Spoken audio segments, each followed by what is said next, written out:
always see it in my dreams. I recognize the place. It's Calvary. They don't notice that I'm there. No one stops to look or stare. As I look upon the hills, I see something so unreal. I see my Savior nailed to the cross.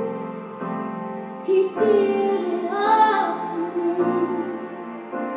right here at Calvary. That pierced him in the side. Love was born in his eyes. There was weeping at his feet.